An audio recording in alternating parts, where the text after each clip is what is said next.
سوائے ابلیس کے جہاں میں سبھی تو خوشیاں منا رہے ہیں. اچھا یہ شعر ہے نا, یہ وہ لوگ پڑھتے ہیں, لیکن یہ جو پاکستان کے موجودہ حالات چل رہے ہیں نا, اس میں پاکستان کی پوری دنیا میں عزت ہو رہی ہے, لیکن سوائے ابلیس کے جہاں میں سبھی خوشیاں منا رہے ہیں. کچھ لوگ ایسے ہیں ان کو نہیں سمجھ میں آ رہا ہے, کیڑے ہی نکالے جا رہے ہیں. بیٹھ بھائی سیاست میں اتنا آگے مت جاؤ, نہ کسی کے عشق میں نہ کسی کی دشمنی میں. انڈیا کا میڈیا دیکھو پاگل ہو گیا, انڈیا سر پکڑ کے رو رہے ہیں کہ یار ہو کیا گیا. ایک ملک جس کو ہم نے اتنا دبایا, اتنا گرایا, مہنگائی میں ڈالا, اس کو جنگ مسلط کی اس کے اوپر, اور آج ساری دنیا اس کو کیا کر رہی ہے, سلوٹ.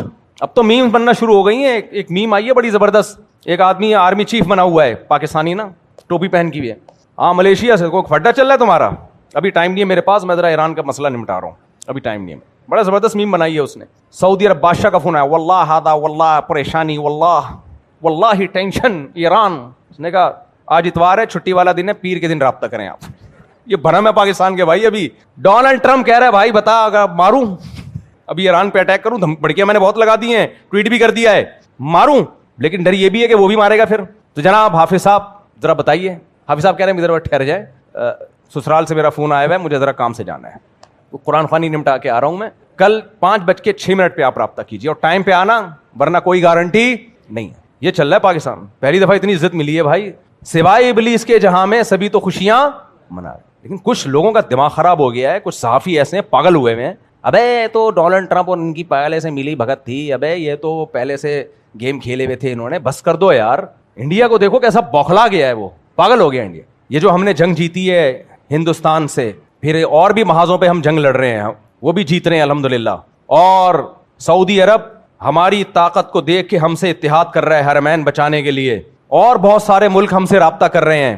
لوگ یہ سارا کریڈٹ دیتے ہیں آرمی چیف کو. میں یہ سمجھتا ہوں کہ یہ ظلم ہے. یہ آرمی چیف کو کریڈٹ یقیناً جاتا ہے, لیکن یہ پوری فوج کو جاتا ہے. اس میں ہماری ایئر فورس بھی ہے, ہمارے جو جوان ہیں جو آگے بارڈر پہ قربانیاں دے رہے ہیں. آپ کے پاس جان دینے والے فوجی نہ ہوں تو اکیلا آدمی کیا کر سکتا ہے. لیڈر کا حوصلہ جب بڑھتا ہے, جب اسے پتا ہو کہ میرے جو جوان ہیں وہ ہلکے نہیں ہیں, تو اپنے بیانات میں, اپنی تقریروں میں, اپنی پوسٹوں میں ان فوجی جوانوں کو بہت زیادہ ہائی لائٹ کیا کرو. دیکھو نبی صلی اللہ علیہ وسلم بدر کے موقع پر آپ پر ایک طبعی خوف تھا. طبعی خوف تو انسان پہ ہوتا ہے کہ وہ 1000 ہیں اور ہم کتنے ہیں, 313, کیسے لڑیں گے.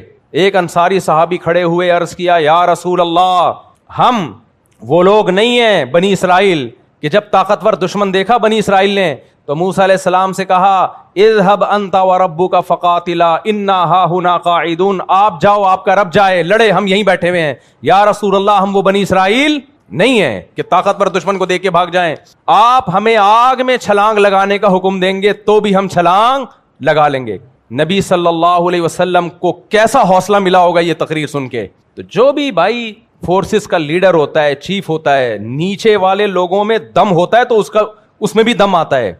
ایک بڑا زبردست مقولہ ہے عربی کا, للساعد بالسیف انما السیف بالساعد. بڑا زبردست مقولہ ہے. کہتے ہیں بازو میں طاقت تلوار سے نہیں آتی ہے.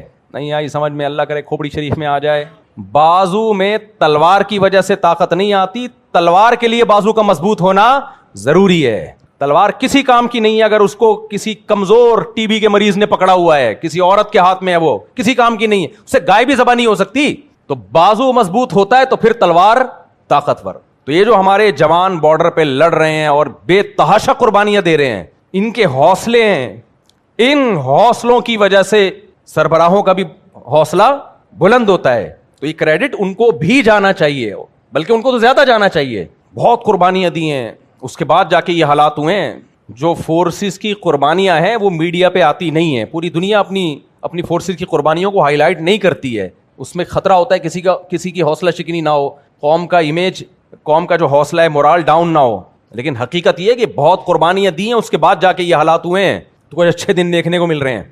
لیکن وہی بات ہے, کچھ لوگ کہہ رہے ہیں دیکھتے ہیں بھی کتنے دن چلتا ہی ہے, دیکھتے ہیں. یہ ایسے ہی ہے, میاں بیوی کی شادی ہو رہی ہے, سارے خوش ہو رہے ہیں, مٹھائیاں بانٹ رہے ہیں, ایک کہہ رہا ہے دیکھتے ہیں, ہو سکتا ہے کل طلاق ہو جائے. ابے ابھی تو شادی ہو رہی ہے, ابھی خوش ہو جائے یار. ہو تو بہت کچھ سکتا ہے, ہو تو یہ بھی سکتا ہے ٹرک کے نیچے آگے مر جائے. پھر مثال دے رہا ہوں, وہ دیکھو ایک دن ہوا تھا, وہ دولہا بیوٹی پارلر میں جا رہا تھا, تیار ہونے گاڑی کے نیچے آ گیا تو طلاق ہو گئی, فلانا ہو گیا. بھائی ہونے کو بہت کچھ ہے, لیکن جب شادی ہوتی ہے تو مٹھائیاں بٹتی ہیں, ایک دوسرے کو مبارکبادیں دی جاتی ہیں. اگر آپ کو دولہا دلہن سے محبت ہے, محبت نہیں ہے تو آپ صحافی بن کے بیٹھو گے اور کیڑے نکالنا شروع کر دو. ابے یہ دولہے نے پٹایا ہے اور یہ تو چرسی ہے, یہ تو ایسا ہے, یہ ہو ہی نہیں رہی شادی, ہمیں بیوقوف بنانے کے لیے ہو رہی ہے. تو ایک اچھا کام ہو گیا میرے بھائی بڑے عرصے کے بعد دیکھنے کو. اور یہ جو جنگ ہوئی تھی نا انڈیا کے خلاف, خدا کی قسم یہ والی فتح اس فتح سے بھی بڑی فتح ہے جو ابھی ہوئی ہے. ابھی تو ہم 2 دن میں سعودی عرب میں رہا ہوں نا, وہ لوگ مان رہے ہیں, سعودی مان رہے ہیں یار زندہ باد پاکستان. ہمیں نہیں مان رہے کیونکہ ہماری حرکتیں ٹھیک نہیں ہو رہی ہیں. وہاں سعودی عرب میں جب میں نے ابھی عمرہ کیا, آپ کہو گے عمرہ کیسا کیا, بال تو اتنے بڑے ہیں, تو میرے اس سے بھی بڑے تھے. میں اتنے بال رکھتا ہوں کہ 10 عمرے اس میں آرام سے ہو سکتے ہیں, پھر بھی بڑے رہے بال. تو وہاں کیا ہوا کہ جو ہیئر ڈریسر ہے نا پاکستانی, وہ کم ہو گئے, مصری زیادہ ہو گئے. تو وہیں کے پاکستانیوں نے ہی بتایا کہ اتنا گورنمنٹ آف سعودیہ نے پاکستانیوں کو تنبیہات کی کہ بھائی کسٹمر کو وہاں جا کے نہ پکڑا کرو, تمہاری دکان پہ آگے بیٹھ جائے گا, اس کے بال کاٹ دیا کرو. وہاں جا کے نا بھکاریوں کی طرح ہم لوگ کر رہے ہوتے ہیں یہ حرکتیں. آپ نے عمرہ کر لیا, آ جاؤ, وہ دوسرے آپ نے کر لیا, وہ ادھر کا سیٹر ہے, وہ ادھر کا. سعودی گورنمنٹ نے 10-15 سالوں سے پاکستانیوں کو سمجھا رہے ہیں کہ یہ چھچوری حرکتیں مت کرو, تمیز سے بیٹھ جاؤ دکان کھول کے, جس نے آنا ہوگا آ جائے گا. نہیں مانے تو اب وہ نکال رہے ہیں پاکستانیوں کو, مصریوں کو لا کے رکھ لیا, وہ بڑے ڈیسنٹ طریقے سے بیٹھے ہوئے ہوتے ہیں. لیکن پاکستانی باز نہیں آیا. ابھی میں نے عمرہ کیا تو 2 بندے آ گئے, چھپا کے آ رہے ہوتے ہیں شرطوں سے. تو یار کیوں اپنے اوپر بھی پابندیاں لگا رہے ہو, دنیا پہ بھی پابندیاں لگا رہے ہو. ملک کا امیج اچھا جا رہا ہے, قوم کا امیج اچھا نہیں جا رہا ہے. تو اخلاقیات بھی کوئی چیز ہوتی ہے نا, کسی ملک کے قوانین کو فالو کرنا چاہیے. بس بات کو میں سمیٹ کے ختم کر رہا ہوں. تو اس لیے میرے بھائی سوائے ابلیس کے جہاں میں سبھی تو خوشیاں منا رہے ہیں. تو وہ صحافی جو اس وقت نیگیٹیوٹی پھیلا رہے ہیں نا, ان کو مت سنو, وہ کیڑے ہی نکالتے رہیں گے بیٹھ کے. اور خدا نخواستہ یہ معاہدہ اگر ناکام ہو گیا تو اس میں پاکستان کا قصور نہیں ہے, پوری دنیا نے پاکستان کو ڈالا ہے بیچ میں. اور ہم اگر ایٹم بم نہ ہوتے نا تو ہمارا تو بیڑا غرق ہو چکا ہوتا. اور بعض تبصرہ نگار یہ بھی کہہ رہے ہیں دنیا میں اب راج صرف وہی کریں گے جن کے پاس ایٹم بم ہے, جن کے پاس بم نہیں ہے وہ گئے, پروگرام اڑ گیا. تو یہ اللہ کا شکر ہو گیا ہم نے صحیح ٹائم پہ ایٹم بم بنا لیا تھا. اللہ ڈاکٹر عبد القدیر خان کی مغفرت کرے, ان کے درجات کو بلند کرے. اور اس بم بنانے میں سعودی عرب نے بھی ہمارا بڑا ساتھ, بہت سارے لوگ انوالو ہیں اس میں, فوج بھی ہے, ISI بھی ہے, کچھ سیاسی لیڈر بھی ہیں, بہت سارے لوگوں کو یہ کریڈٹ جاتا ہے, بھٹو کو بھی جاتا ہے کریڈٹ. تو سب کو یہ بہرحال سب نے مل جل کے خاندانی کام, تو پاکستان میں سارے غلط کام نہیں ہو رہے, اس سے ہی پتہ چلتا ہے کچھ کام الحمدللہ. اور دیکھو غریب ہو کے مر جاؤ لیکن کمزور ہو کے نہ مرو, یہ پتہ چل گیا کہ نہیں چل گیا. ورنہ حقیقت کیا, ابو فلاں رہ گیا کھوکھلے, ان کے طیارے ہمارے ایئرپورٹوں پہ کھڑے ہوئے ہیں, ہمارے ایئرپورٹ میں کہہ رہے ہیں یار اللہ کے نام پہ یہ اتحاد لے لو, PIA میں آ رہے ہیں. تو اس لیے ہم نے ڈیفینس پہ کمپرومائز نہیں کیا. سمجھ میں آ رہی ہے بات؟ یہ ہماری فورسز کا ایک خاندانی کام ہے کہ انہوں نے ڈیفینس پہ کمپرومائز, جو کام ان کا تھا وہ انہوں نے کیا, گو کہ جو نہیں تھا وہ والا بھی کیا, لیکن بہرحال ان کا کام نہیں تھا کہ وزیر اعظم کون بنے گا کون نہیں بنے گا. الیکشن میں آپ کی انوالومنٹ بالکل بھی نہیں ہونی چاہیے, یہ آپ کے کام نہیں ہے. دیکھو کسی نے بڑی زبردست بات کی ہے, پاکستان میں جتنے بھی وزیر ہیں نا, کسی بھی وزیر سے پوچھو کہے گا میں ادھر کا وزیر ہوں, اختیار میرے پاس ہے, میں صدر ہوں, اختیار میرے پاس ہے, حالانکہ نہیں ہوتا اختیار. میں وزیر اعظم ہوں, اختیار میرے پاس ہے, حالانکہ نہیں ہوتا اختیار. میں فلانے محکمے کا وزیر ہوں, اختیار میرے پاس ہے, حالانکہ نہیں ہوتا. ایک اکیلا آرمی چیف ہے جو کہتا ہے میں قوم کا خادم ہوں, حالانکہ باپ کون ہوتا ہے؟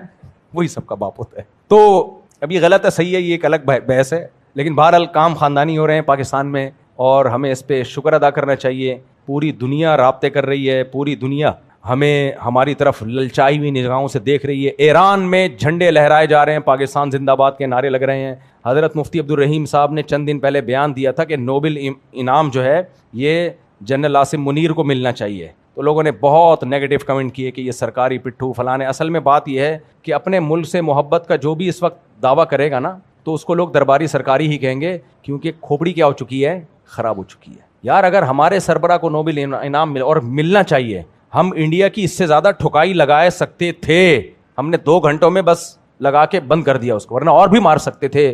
لیکن پاکستان بدامنی نہیں چاہتا, تو اس لیے انعام ڈونلڈ ٹرمپ کو نہیں ملنا چاہیے, انعام ہمارے سربراہوں کو ملنا چاہیے. بھلے آپ کے ہمارے ان سے 10 اختلافات ہوں, اختلافات ہوتے رہتے ہیں, زندہ قوموں کا کام ہے اختلاف کرنا, لیکن انصاف کی بات یہ ہے کہ جو اچھا کام ہو اس کو اچھا ماننا چاہیے. سمجھ میں آ رہی بات؟ باقی جو لوگ الیکشن میں ہارے ہیں میں ان سے پھر دوبارہ تعزیت کرتا ہوں. مجھے پتا تھا ان کے ہارنے کا تھا نہیں, ان کو جیتنا تھا. کچھ کو تو میں نے جتوانے کی کوشش کی, پھر بھی ہار گئے وہ. تو وہ ہوتا رہے گا, کیونکہ آرمی چیف قوم کا خادم ہوتا ہے, اس کے ہاتھ میں بیچارے کے ہاتھ میں کچھ بھی نہیں.